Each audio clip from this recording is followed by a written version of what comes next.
পড়াশোনা করতে হবে কিন্তু পড়তে ভাল লাগে না। এই পড়তে ভাল লাগে না এটা সবার কমন সেন্টিমেন্ট। কিন্তু আমার এমন একটা সময় এসেছিল যখন আমার মন খারাপ থাকলে আমি ম্যাথ সলভ করতাম। ফিজিক্স আমার একটুকু ভালো লাগতো না, সেখান থেকে ফিজিক্স আমার ফেভারিট সাবজেক্ট হয়ে গেছিল।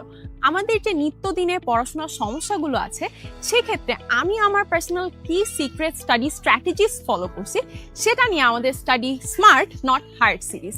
আজকের টপিক হচ্ছে অ্যাক্টিভ রিকল। সায়েন্টিফিক্যালি এটা প্রুভেন যে আমি যখন অ্যাক্টিভলি ব্রেইন থেকে কোনো ইনফরমেশন রিটেইন করছি সেটা খালি বই রিডিং করে যাওয়ার চেয়ে অনেক বেশি ইফেক্টিভ। এরকম অনেক সময় হয় না, পরীক্ষার খাতায় আমি অনেক কিছু পড়ে এসেছি কিন্তু হুট করে প্রশ্ন করলে কিচ্ছু পারছি না। সেই সব ক্ষেত্রে আমাদের যে জিনিসটা করতে হবে, আমাদের ব্রেইন থেকে ইনফরমেশনটা বের করে আনতে হবে এবং সেটার জন্য বেস্ট ওয়ে হচ্ছে লাইনের পর লাইন হাইলাইট করা না, বরঞ্চ প্রশ্ন সলভ করা, ফ্ল্যাশ কার্ডস ইউজ করা, অথবা আমি যেটা পড়েছি সেটা একটা পেজে যা যা মনে আছে সব লিখে ফেলা, কিংবা একটা বন্ধুকে বোঝাতে পারি। এভাবে করলে কি হবে, পরীক্ষার খাতায় বা যে কোনো সময় একটা প্রশ্ন করলে এরকম মনে হবে না যে আমি কিচ্ছু পড়িনি, বরঞ্চ লম্বা ডিউরেশন ধরে ইনফরমেশনটা মাথায় রিটেইন হয়ে থাকবে। And for the part 2, keep following.